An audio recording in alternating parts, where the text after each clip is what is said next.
Hello guys, നമ്മൾ ഇന്ന് എത്തിയിരിക്കുന്നത് സാങ്ച്വറി ഓഫ് ട്രൂത്ത് ആണ് കേട്ടോ. തായ്ലാൻഡിൽ പട്ടായയിലാണ് കേട്ടോ ഇത് വരുന്നത്. നമ്മൾ വാക്കിംഗ് സ്ട്രീറ്റിൽ നിന്ന് ഒരു 8 കിലോമീറ്ററാണ് വരുന്നത്. വാക്കിംഗ് സ്ട്രീറ്റ് പറഞ്ഞാൽ നിങ്ങൾക്ക് പെട്ടെന്നൊരു ഡെസ്റ്റിനേഷൻ അറിയാൻ പറ്റുന്നത് അതായിരിക്കും. അതുകൊണ്ടാണ് അതിൻ്റെ ഒരു ഇത് വെച്ചിട്ട് ഡിസ്റ്റൻസ് പറഞ്ഞു തന്നത്. ഇവിടുത്തെ ടിക്കറ്റ് നിരക്ക് വരുന്നത് 500 തായ് ബാത്താണ് കേട്ടോ. നമ്മൾ ഡയറക്റ്റായിട്ട് വന്നെടുക്കുകയാണെങ്കിൽ പെർ പേഴ്സണ് 500 കൊടുക്കേണ്ടി വരും. അതല്ല നമ്മൾ ഈ ടുക്ടുക്കിലൊക്കെ വരണ വഴിക്ക് തന്നെ അവരോട് തന്നെ പറഞ്ഞു കഴിഞ്ഞാൽ അവർക്ക് ചില ഒരു കമ്മീഷൻ ഏജൻറ്റൊക്കെ കാണും. അപ്പോൾ അതുവഴി നമുക്ക് ഒരു 100-150 തായ് ബാത്ത് കുറച്ച് നമുക്ക് ടിക്കറ്റ് എടുക്കാൻ പറ്റും. ഞാൻ അങ്ങനെയാണ് കേട്ടോ എടുത്തത്. നിങ്ങളിവിടെ വരികയാണെങ്കിൽ ഒരിക്കലും ഈ ഒരു സ്ഥലം മിസ് ചെയ്യരുത് കേട്ടോ. നമ്മുടെ കാഴ്ചയിൽ അതിമനോഹരവും അതും മാത്രമല്ലാതെ നമ്മുടെ ജീവിതത്തിൽ തന്നെയുള്ള 7 സത്യങ്ങളെ വളരെ മനോഹരമായിട്ടാണ് കേട്ടോ ഇവിടെ കാണിച്ചിട്ടുള്ളത്. ഓരോ ശില്പങ്ങളിലൂടെയും, അതായത് നമ്മൾ ആരാണ്, നമ്മുടെ ജീവിതത്തിൻ്റെ ലക്ഷ്യം എന്താണ്, നമ്മൾ എങ്ങനെയാണ് സർവൈവ് ചെയ്യുന്നത്, നമ്മുടെ എന്താ പറയുക, നമ്മുടെ ഈ സൊസൈറ്റിയിൽ തന്നെ ഒരു 2 കോയിനുകൾ ആയിട്ട് നമുക്ക് പ്രതിപാദിക്കും. അങ്ങനെ വളരെ മനോഹരമായിട്ട് ഡീറ്റെയിൽസ് ആയിട്ട് ഇതിനകത്ത് കൊടുത്തിട്ടുണ്ട് കേട്ടോ. അതിലേക്ക് നമുക്ക് കിടക്കാം. നമ്മൾ കയറുമ്പോൾ തന്നെ ഇതൊക്കെ സ്റ്റുഡൻസാണ് കേട്ടോ. ഇവർ എത്രയോ മണിക്കൂറുകളോട്ടോ ഇരുന്നിട്ട് ഇങ്ങനെ കൊത്തുപണികളൊക്കെ ചെയ്ത് ഒരു നല്ല രസമുണ്ട് കേട്ടോ. ഇത് കാണാനൊക്കെ ശില്പപ്പണികളൊക്കെയാണ് കേട്ടോ. പിന്നെ വേറെ കാര്യം എന്ന് വെച്ച് കഴിഞ്ഞാൽ ഈ സാങ്ച്വറി ഓഫ് ട്രൂത്ത് 1981 മുതൽ അണ്ടർ കൺസ്ട്രക്ഷനിലാണ് കേട്ടോ. 2025 ആയാലും അതിന് മുമ്പേ തീരുമെന്നൊക്കെയാണ് പ്രതീക്ഷിക്കണേ. എനിക്ക് തോന്നുന്നില്ല തീരുമെന്ന്. പക്ഷേ എങ്കിലും ഇതിങ്ങനെ നമ്മുടെ പോകെ എൻ്റെ സൗന്ദര്യം കൂടിക്കൊണ്ടാണ് കേട്ടോ ഇരിക്കുന്നത്. ഇതാണ് ആ സാങ്ച്വറി ഓഫ് ട്രൂത്തിൻ്റെ ഒരു മാതൃകയാണ് കേട്ടോ. ഇതാ പിന്നെ ഇതിൻ്റെ എങ്ങനെയാണ് ഇതിൻ്റെ ഫിറ്റിങ്സും ബാക്കി കാര്യങ്ങളെക്കുറിച്ച് ഇവിടെയുള്ള ആൾ എന്നെ ഒരു എക്സ്പ്ലെയിൻ ചെയ്യുന്നുണ്ട് കേട്ടോ. അത് നിങ്ങളൊന്ന് കേട്ട് നോക്കി നോക്കൂ. നമ്മൾ സത്യം പറഞ്ഞാൽ അത്ഭുതം വരും, ഇങ്ങനെയൊക്കെ വെക്കാൻ പറ്റുമോ ഇത്രയും വലുതൊക്കെ എന്ന്. Originally, this is what we use as a nails like this. Inside the museum, we have over 170 pieces of column. So this is how we interact the mortise and the tenon. And here, this will hold the weight that it will not move. And right here, this is how we lock the column and the balcony. So once they are locked, it will not move anymore. And over here, this is our long dovetail. So this is how they lock for the wall, and the back is decoration. So if you want to add more, you just add more and more. The same thing with this. This is dovetail. So this is how they lock for the wall, and this is how they lock for the ceiling.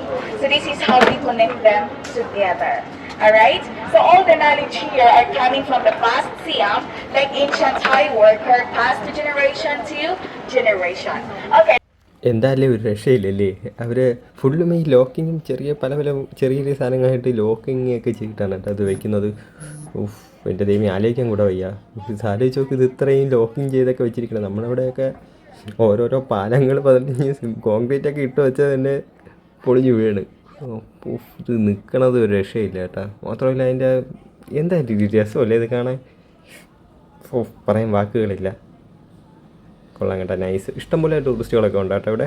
പിന്നെ മാത്രമല്ല ഓരോരോ സെക്ഷനാണ്. ഇപ്പോൾ English ആണെങ്കിൽ അതായത് visitors ഇംഗ്ലീഷിന് separate ഒരു guide, German language, ഇങ്ങനെ ഓരോരോ ലാംഗ്വേജ് അവിടെ നമ്മൾ എൻട്രൻസ് കയറുന്നതിൻ്റെ അവിടെ തന്നെ ഇംഗ്ലീഷിന് ഈ ടൈം തൊട്ട് ഈ ടൈം വരെ, ജർമ്മൻ ലാംഗ്വേജ് ചെയ്ത് തായ് അങ്ങനെ സെപ്പറേറ്റ് ആയിട്ടൊക്കെ ഇങ്ങനെ കൊടുത്തിട്ടുണ്ട് കേട്ടോ. നമ്മുടെ കൂടെ ഒരു ഗൈഡും കൂടെ വന്നിട്ട് അവരെല്ലാം ഇങ്ങനെ ഡീറ്റെയിൽ ആയിട്ട് ഓരോരോ ശില്പങ്ങളും കുറിച്ചും അവിടുത്തെ ഓരോരോ നമ്മുടെ ജീവിതത്തിൻ്റെ 7 സത്യങ്ങളെക്കുറിച്ച് ഓരോരോ സ്ഥലത്ത് എത്തിയിട്ട് അവിടെയുള്ള ശില്പങ്ങളെയും ബാക്കിയൊക്കെ ഡീറ്റെയിൽ ആയിട്ട് പറഞ്ഞു തരും. ഇവിടെയാണെങ്കിൽ നമ്മുടെ കുറച്ച് ഡീറ്റെയിൽസ് ആയിട്ട് ഒരു പേപ്പറൊക്കെ ചെറിയൊരു പ്രൊവിഷനൊക്കെ കൊണ്ട് തരും കേട്ടോ, പല ലാംഗ്വേജിലുള്ളത് ഡീറ്റെയിൽ ആയിട്ട്.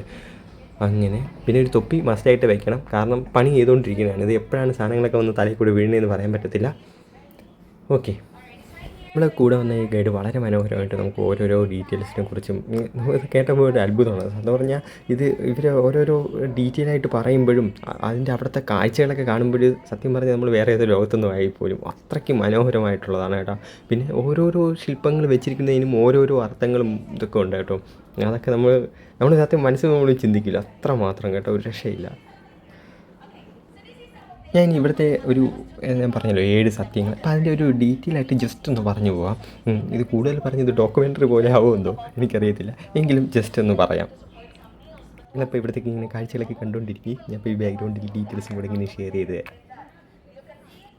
തുടക്കം ഇപ്പം പറയുകയാണെങ്കിൽ നമ്മൾ ആരാണ്, നമ്മൾ എവിടെ നിന്നാണ്, നമ്മൾ എങ്ങനെയാണ് സർവൈവ് ചെയ്യുന്നത്, നമ്മുടെ ജീവിതത്തിൻ്റെ ലക്ഷ്യം എന്താണ്, ഇതൊക്കെയാണ് നമ്മുടെ സ്ഥിരമായിട്ട് നമ്മൾ കേൾക്കുന്ന ഓരോരോ ചോദ്യങ്ങൾ, എന്താ പറയുക, നമ്മുടെ സ്റ്റാർട്ടിങ് മുതലേ.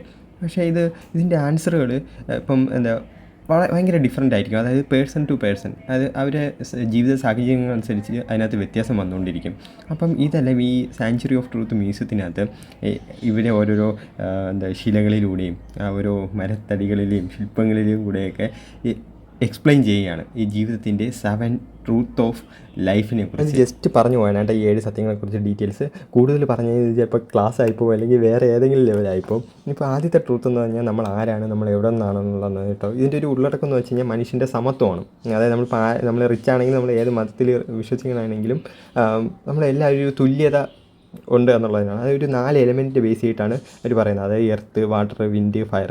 ഇപ്പം ഇതിനെക്കുറിച്ച് ഡീറ്റെയിൽസ് പറയുന്നതാണ് ഇപ്പം ഫസ്റ്റ് ട്രൂത്ത്. ഇപ്പം രണ്ടാമത്തെ സത്യം എന്ന് വെച്ച് കഴിഞ്ഞാൽ നമ്മളെങ്ങനെയാണ് സർവൈവ് ചെയ്യുന്നുള്ളതെന്നാണ്. ഇതിന് പല അതായത് പ്രകൃതിയും അതുപോലെ തന്നെ ഭൂമിയുടെ മാതാവ്, സൂര്യൻ, ചന്ദ്രൻ, അങ്ങനെ പിന്നെ നമ്മുടെ മാതാപിതാക്കൾ, എങ്ങനെയുള്ള പല വിവിധ തടി ശില്പങ്ങളിലൂടെയാണ് ഈ ഒരു കാര്യത്തിനെക്കുറിച്ച് കൂടുതൽ ഡീറ്റെയിൽ ആയിട്ട് പറയുന്നത്.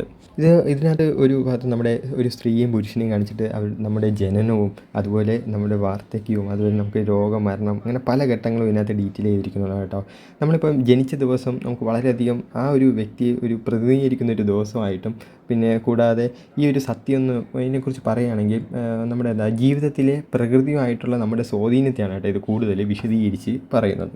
ഈ മൂന്നാമത്തെ സത്യം എന്ന് വെച്ച് കഴിഞ്ഞാൽ ദ എൻഡ് ഓഫ് ദ ലൈഫാണ് കേട്ടോ. എന്നാൽ ഇതിൻ്റെ ഒരു മ്യൂസിയത്തിൻ്റെ ഒരു സെൻറ്ററായിട്ട് ഈ ബുദ്ധൻ്റെ പ്രതിമകളൊക്കെ വെച്ചിട്ടാണ് കേട്ടോ ഇതിനെക്കുറിച്ചും കൂടുതൽ ഡീറ്റെയിൽസ് ആയിട്ട് പറയുന്നത്.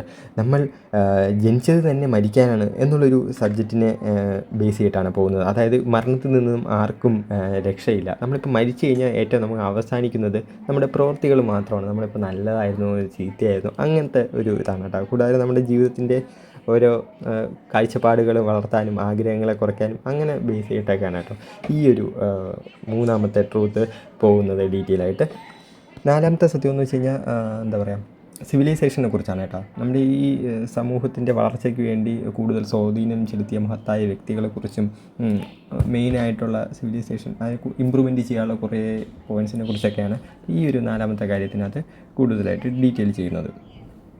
അഞ്ചാമത്തെ ഒരു പോയിന്റ് വളരെ മനോഹരമാണ് കേട്ടോ. What is the purpose of the life എന്നതിനെക്കുറിച്ചാണ്. നമ്മുടെ ജീവിതത്തിൻ്റെ ഉദ്ദേശം എന്താണെന്നതിനെ കുറിച്ചാണ് ഡീറ്റെയിൽ ആയിട്ട് കൊടുത്തിരിക്കുന്നത് കേട്ടോ. അതിൽ നമ്മുടെ എന്താ പറയുക, നമ്മുടെ ജീവിതത്തിൻ്റെ ജേണി, അതുപോലെ ലൈഫിൻ്റെ നമ്മൾ അങ്ങോട്ട് പോകുന്ന ഓരോ പർപ്പസ്, നമ്മുടെ എന്താ പറയുക സ്വയം, നമ്മുടെ ഇമ്പ്രൂവ്മെൻറ്റ്, അതിനെക്കുറിച്ചൊക്കെയാണ് കേട്ടോ പറയുന്നത്. കൂടാതെ മെയിനായിട്ട് ചെയ്യാൻ പാടില്ലാത്ത ഒരു കുറേ ഗൈഡ് ലൈനും കൂടെ പല ശില്പങ്ങളിലൂടെയൊക്കെ ഒരു കൊടുത്തിട്ടുണ്ട്. അതാണ് ഏറ്റവും കൂടുതൽ പെട്ടെന്ന് നമുക്ക് ക്യാച്ച് ചെയ്യുന്നത് കേട്ടോ. അതിലിപ്പം ചങ്ങാത്തം, കുറേ എന്തായാലും തെമ്മാടി പിള്ളേരോടത്തൊന്നും ചങ്ങാത്തം കൂടരുത്, നല്ല കൂട്ട് കൂടിക്കഴിഞ്ഞാൽ അവർ നല്ല കാര്യങ്ങളിലേക്ക് നയിക്കും. പിന്നെ സമൂഹത്തിലേക്ക് വേണ്ടി സ്വയം നല്ല കാര്യങ്ങളൊക്കെ ചെയ്ത് സ്വയം പര്യാപ്തതയും നമ്മൾ സ്വന്തം കാലിൽ നിൽക്കാനും എപ്പോഴും അറിവൊക്കെ നേടി നല്ല കഴിവുകൾ നല്ല കാര്യങ്ങൾക്ക് വേണ്ടി പ്രയോഗിച്ച് അങ്ങനെ വിനയത്തോടുകൂടിയും നല്ല സംസാരിച്ച് മാതാപിതാക്കളുമൊക്കെ നല്ലതായിട്ടൊക്കെ പോയി കുട്ടികളെയൊക്കെ നമ്മൾ വളർത്താനൊക്കെ നല്ല സന്തോഷത്തോടെയും നല്ല രീതിക്ക് വളർത്തി അങ്ങനെയൊക്കെ വളരെ ജീവിതത്തിൻ്റെ ആയിട്ടുള്ള നമ്മുടെ മെയിൻ കുറേ പോയിൻറ്റുകളെ കുറിച്ചൊക്കെ വളരെ മനോഹരമായിട്ടാണ് കേട്ടോ അതിനകത്ത് കൊടുത്തിരിക്കുന്നതൊക്കെ നല്ല രസമുണ്ട്. ആറാമത്തെ പോയിൻ്റ് എന്ന് വെച്ച് കഴിഞ്ഞാൽ നമ്മുടെ ഒരു സമൂഹത്തിൻ്റെ ഒരു 2 കോയിൻ വശങ്ങളായിട്ട് പ്രതിപാദിച്ചിരിക്കുന്നതാണ് കേട്ടോ. അത് വളരെ മനോഹരം തന്നെ. ഈ സമൂഹം കൊണ്ട് നമ്മൾ സൊസൈറ്റിയെ കൊണ്ട് ഏറ്റവും കൂടുതൽ തൊന്തരവ് നമുക്ക് പലപ്പോഴും ഉണ്ടായിട്ടുണ്ട്. അമ്മാതിരി ഒരു സാധനമാണ്. പെണ്ണ് കെട്ടിയില്ലേ, കുട്ടിയായില്ലേ, ജോലിക്ക് പോണില്ലേ, ജോലിയായില്ലേ, അങ്ങനെ വീട് വെച്ചില്ലേ, എന്ത് വാടകയ്ക്ക് താമസിക്കണത്, അങ്ങനെ കുറേ ചോദ്യങ്ങൾ. സൊസൈറ്റി അപ്പോൾ ഈ ഒരു സൊസൈറ്റി ഉണ്ടല്ലോ, ഇതിന് ഈ ഇരുവശങ്ങളെക്കുറിച്ചും നമ്മുടെ പെരുമാറ്റവും സമൂഹത്തിൽ മറ്റുള്ളവരുടെ പെരുമാറ്റമൊക്കെ നമ്മുടെ നെഗറ്റീവ് പോസിറ്റീവ് വശങ്ങളും അങ്ങനെ അതിനെക്കുറിച്ചൊക്കെ ഡീറ്റെയിൽ ആയിട്ടൊക്കെ പോകുന്നത് കേട്ടോ. കൊള്ളാം, നൈസ് തന്നെ കേട്ടോ. ഇതിൽ തന്നെ പിന്നെ കുറേ പാർട്ടുകളായിട്ട് പല എന്താ പറയുക ശില്പങ്ങളിലൂടെയൊക്കെ ഇപ്പം നമ്മുടെ എന്താ പറയുക സെൽഫിഷ്നെസ്സും അതുപോലെ നമ്മുടെ റെസ്പെക്റ്റ് ഇല്ലായ്മയും അങ്ങനെ സൊസൈറ്റിയിലെ കുറേ എന്താ പറയുക ഓരോരോ തീരുമാനങ്ങളും അല്ലാത്തതൊക്കെ കുറേ ഉണ്ടല്ലോ, അങ്ങനെ കുറേ സംഭവങ്ങളെക്കുറിച്ചൊക്കെ വളരെ മനോഹരമായിട്ട് നമുക്ക് കാണിച്ചിരിക്കുന്നു.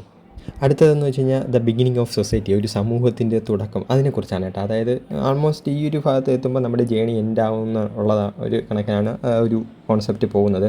ഇതിൽ മെയിനായിട്ട് പറയുന്നത് ഫാമിലിയുടെ ഇമ്പോർട്ടൻസും, നമ്മുടെ ഫാമിലിയാണ് നമ്മുടെ ആദ്യത്തെ സ്കൂള്, പിന്നെ അതുപോലെ ടീച്ചർ, ഫ്രണ്ട്, ആ ഒരു സബ്ജക്റ്റും ബേസ് ചെയ്തിട്ടാണ് കേട്ടോ പോകുന്നത്.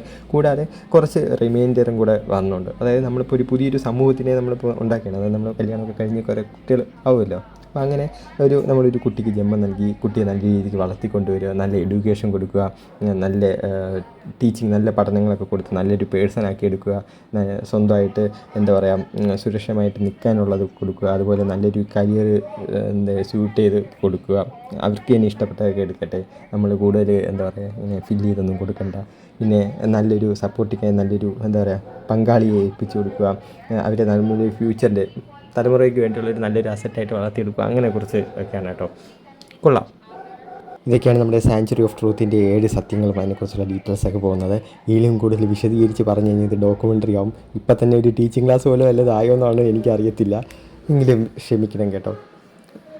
കൊള്ളാം കേട്ടോ. എന്നാലും നിങ്ങൾ അഥവാ പറഞ്ഞൊന്നും ഇഷ്ടപ്പെട്ടില്ലെങ്കിലും ഈ കാഴ്ചകൾ തന്നെ നിങ്ങൾക്ക് അത്രയും മനോഹരമായ ഒരു സാധനം തന്നെ കേട്ടോ. ഇങ്ങനെയുണ്ട് വലിയ, എനിക്കിതൊക്കെ കാണുമ്പോൾ വലിയ പഴയ കൊട്ടാരങ്ങളൊക്കെ വേണം ഓർമ്മ പറഞ്ഞാൽ. നല്ല രസമുണ്ട് കേട്ടോ.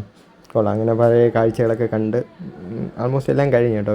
ഇനി പതുക്കെ നമ്മൾ പുറത്തോട്ട് ഇറങ്ങാൻ കേട്ടോ. ഇതൊക്കെയാണ് ഈ പുറത്തെ ഒരു സൈഡിലായിട്ടുള്ളതൊക്കെ. പിന്നെ എപ്പോഴും അവിടെയൊക്കെ ഒരു ബോർഡും വെച്ചിട്ടുണ്ട്, ശ്രദ്ധിച്ചും കണ്ടൊക്കെ നടക്കണം, തലയിൽ ആ ഹെൽമെറ്റും കൂടെ വെച്ചിരിക്കണം. ഇവിടെ ഈ സാഞ്ചുറി ഓഫ് ട്രൂത്ത് എത്തുന്നതിന് മുമ്പ് ഇതിൻ്റെ എൻട്രൻസ് തൊട്ട് എത്തുന്നതിൻ്റെ ആ ഒരു ഗ്യാപ്പിനകത്ത് കുറേ ആക്ടിവിറ്റീസൊക്കെ ഉണ്ട് കേട്ടോ. അതായത് ഒരു ഹോഴ്സ് റൈഡിങ് ഉണ്ട്. അതായത് നമ്മൾ ഈ പഴയ രാജാക്കന്മാരൊക്കെ പോകുമല്ലോ, ഒരു ബാക്കിലൊരു കാരേജൊക്കെ ആയിട്ട്, അതിൻ്റെ ഒരു ആക്ടിവിറ്റി ഉണ്ട്. ഹോഴ്സ് റൈഡിങ് ഉണ്ട്, എലിഫൻറ്റ് റൈഡിങ് ഉണ്ട്, ഒരു ചെറിയൊരു മിനി സൂ ഉണ്ട്, പിന്നെ ഹിമവാൻ ഫോറസ്റ്റ് എന്ന് പറഞ്ഞൊരു ഇതുണ്ട്. കൂടാതെ നല്ല മസാജ് ഉണ്ട് കേട്ടോ. അതായത് ഫുഡ് മസാജാണ് കേട്ടോ. നമ്മൾ ഇത്രയൊക്കെ നടന്നെല്ലാം കണ്ടിട്ട് ഒരു ഫുഡ് മസാജൊക്കെ ചെയ്യുമ്പോഴും നമ്മൾ ആ വേറെ ലെവലായിരിക്കും, നല്ല സുഖമായിരിക്കും കേട്ടോ. അങ്ങനെ ഇഷ്ടംപോലെ ആക്ടിവിറ്റീസും എല്ലാം ഉണ്ട് കേട്ടോ. ഒരു സെറ്റാണ് സ്ഥലം. കാഴ്ചകളൊക്കെ കണ്ടു കഴിഞ്ഞ് പതുക്കെ പുറത്തോട്ട് പോയാണ് കേട്ടോ എക്സിറ്റ്. 2 സ്ഥലത്ത് നല്ല കാടുകളും കൂടാതെ കുറേ പ്രതിമകളൊക്കെ ഉണ്ട് കേട്ടോ. നല്ല രസമുണ്ട് കാണാം. നല്ല ചിലതൊക്കെ പുരാതനതാണ് കേട്ടോ. തൊട്ട് കഴിഞ്ഞ് ഇപ്പം പൊടിഞ്ഞു വീഴുന്നുള്ള കണക്കിന്, പക്ഷേ അതിൻ്റെ ഒരു സൗന്ദര്യം ഒരു രക്ഷയില്ല. അങ്ങനെ കാഴ്ചകളൊക്കെ കണ്ട് അങ്ങനെ ഇനി പതുക്കെ പുറത്തോട്ട് പോകാം. ഇനി ഈ ഒരു വീഡിയോ നിങ്ങൾക്ക് ഇഷ്ടമായെന്ന് കരുതുന്നു. മറ്റൊരു പുതിയൊരു വീഡിയോയുമായിട്ട് വീണ്ടും കാണാം. ബൈ.